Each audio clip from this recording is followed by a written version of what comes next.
Good morning and good afternoon, everybody. Welcome and thank you for taking time out of your busy day to join our webinar. We appreciate you all. My name is Subodh Gupta.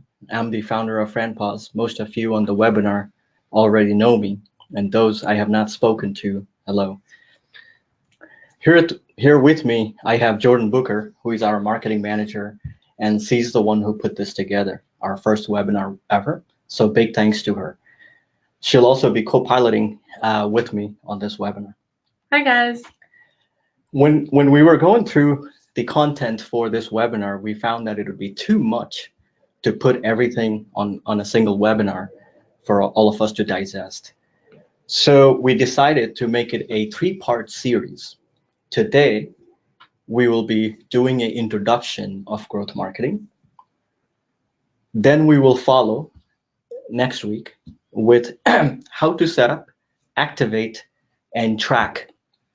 And following after that will be impulse buy and advertisement on customer display. Also, feel free to type any questions you have during the webinar and we'll try to answer them at the end. So without further ado, let's get into what is growth marketing. Growth marketing is about one thing: gaining loyal customers through engagement. Growth begins when customer journey. It starts by transforming customer experience and engaging customer throughout their life cycle, from first time they visit your store to when they return, to when they bring their family, and when they tell their friends. You want to be facilitating this action every step of the way. Because the more engaged, the more loyal, and the more loyalty means more sales. What are the goals? The overarching goals of growth marketing are common goals of any business: to acquire new customers, retain existing customers, and increase business by driving higher average ticket value and frequency. As business scales, growth strategy becomes more efficient, both from cost and conversion rate perspective. The reality is so many businesses are allocating more of their budget towards acquisition than retention. Jordan has some more stats here for you to look at. Hey guys, did you know that it costs over 5 times more to acquire a new customer than to retain an existing customer? Yet the average customer retention rate across all industries is only 20%. In fact, most American businesses will lose 15% of their customers each year. The good news is that existing customers spend, on average, 67% more than new customers. Even 5% increase in retention can result in upwards of 25 to 95% profit increase. So why is it that so many businesses are failing to retain their customers? Well, it boils down to lack of engagement. Thinking back on the purpose of growth marketing, possibly the most important goal is to retain existing customers. Methods for retaining customers have had to change due to advances in technology, and they've had to adapt to new customer expectations. Customer retention used to rely heavily on in-store service, and it's up to your store employees to build that customer brand relationship. While in-store service is still a critical part of the customer experience, it's important that a customer gets that kind of personalized treatment when they aren't in store. You want to be the first thing that jumps to a customer's mind when they decide they need whatever product or service you offer. In many ways, technology has made it even easier to retain your customers because you're able to reach them directly, no matter where they are, simply through text, email, or social media. Customer experience should be prioritized to ensure loyalty to your brand. Keep in mind, it's far easier to sell to an existing customer than a new customer. Therefore, it's almost contradictory to acquire new customers if they aren't sticking around. First, focus on customer experience and retention, and then scale your customer acquisition costs once you have a solid, loyal customer base and growth strategy in place. As customers are impressed with their experiences and return to your company, brand loyalty only grows stronger. Your loyal customers will then become leverage and fuel new customer acquisition through word of mouth or earned marketing. And what I mean by earned marketing is when customers will share reviews or talk about your products on social media. So you don't need to spend hundreds on Google Ads or print media in the hopes a customer just might see it when you can send them content directly to their phone, which I can guarantee they carry with them wherever they go. Let's take a step back and look at the difference between traditional marketing and growth strategy. The best way to organize a customer's journey is through a funnel.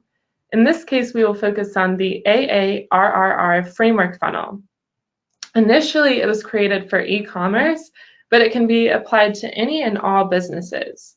As you know, online and offline are converging, so that's why we felt it was important for you to know about this framework.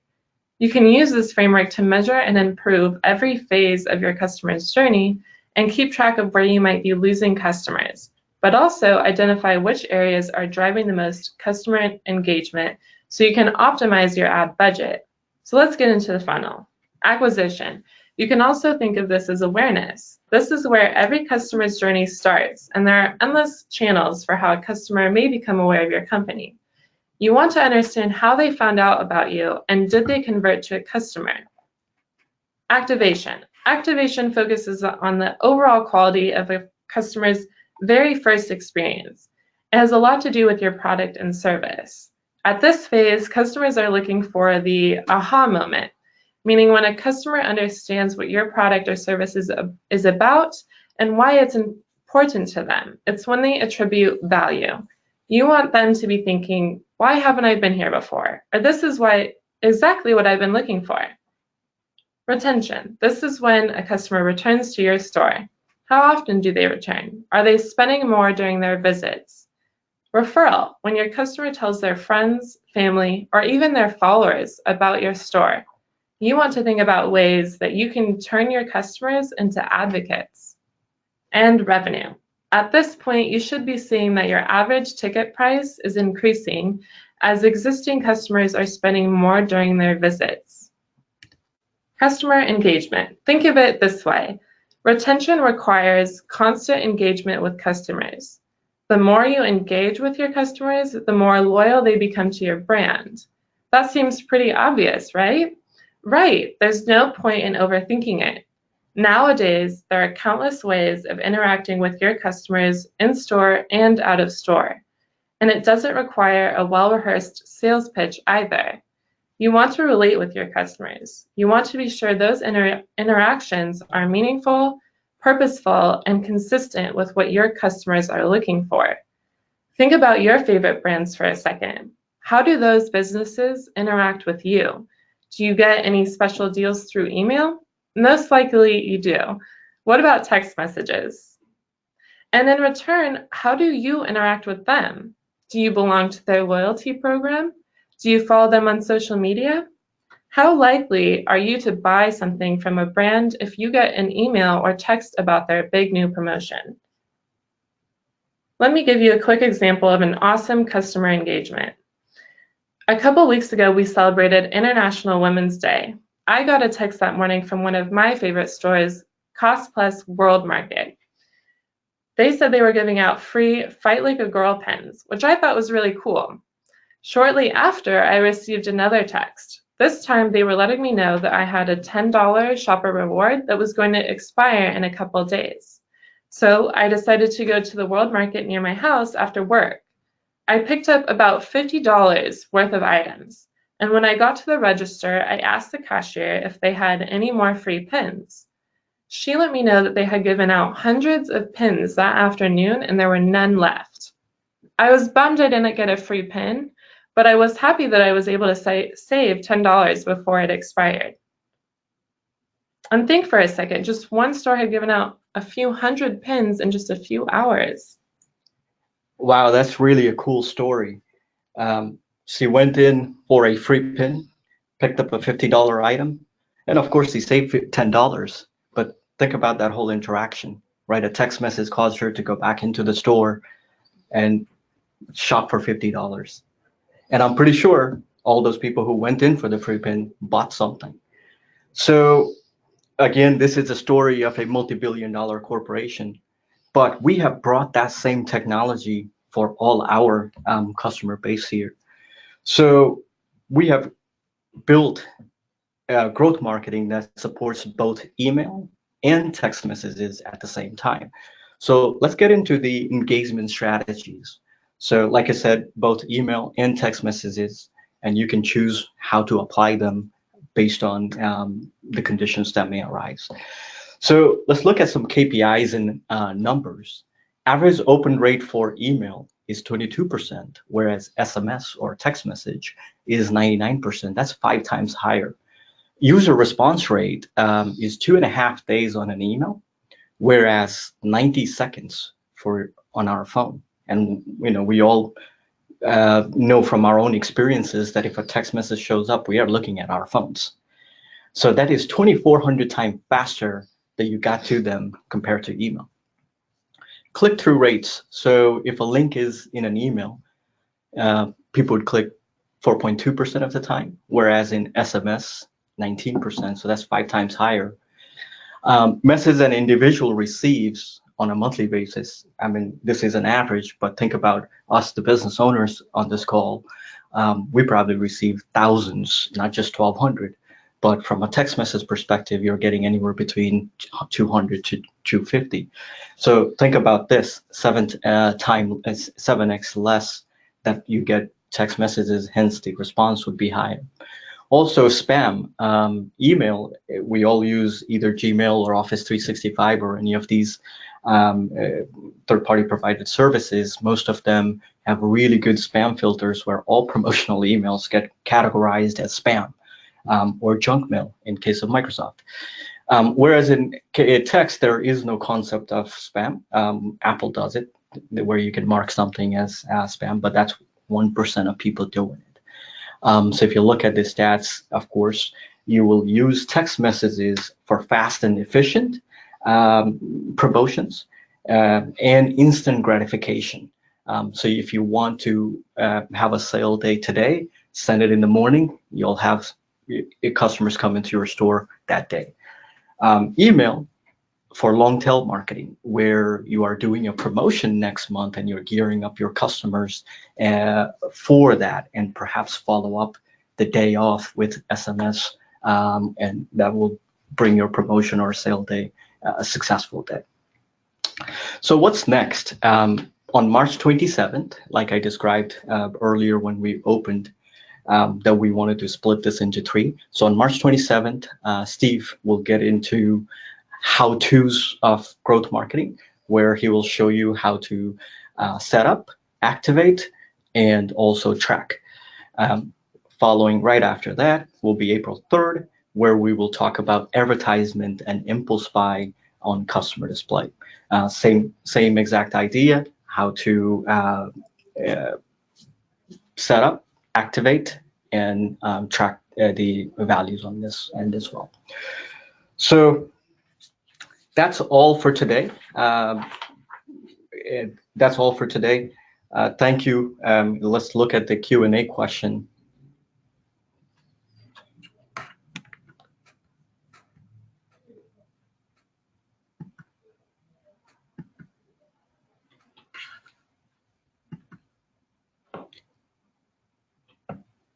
Okay, so the first question, do you have to get customers' permission from customers to text them, just like email? Yes, you do. When they enroll into the loyalty program, as a part of the enrollment process, we do get permission. And when the text message goes out, by default, we send a disclaimer text message that they will be receiving, and they can opt out at that moment. And if they don't, then they will receive the ongoing promotions and text messages. All right, another one came in. Do you find that phone numbers are more difficult to get than email? It depends, but with the loyalty program that Stephen will go over next time, it'll be easier for people to punch in 10-digit phone number than typing their entire email at point of sale. So I think phone number would be probably easier for customers to provide. All right, let's see if anyone has any more questions. And then just FYI, if you signed up for this webinar, you're automatically registered for the next 2 in the series. You will receive email confirmations and details accessing how to access those webinars. If you're not able to make those other webinars, they will be recorded, as well as this one. All right, another question.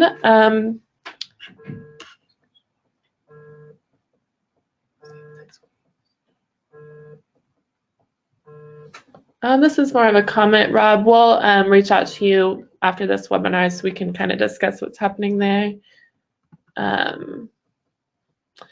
And will the link be for this recording be sent as well? Yes, you guys will have access to this webinar.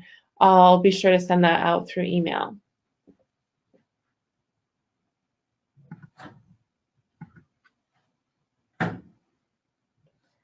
We will discuss cost on our next call.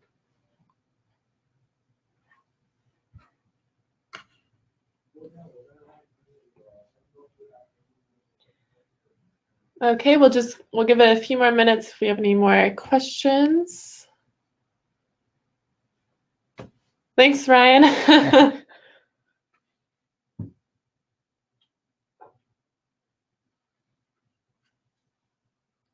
Cool. Looks like those were all the questions, and I'm pretty sure you'll have a bunch more after the how-to webinar that will happen next Wednesday rather. Thank you so much. I appreciate every one of you being a Franpos customer and our partner too. So thank you so much. We'll see you next time on Wednesday. Thanks. Bye. Bye.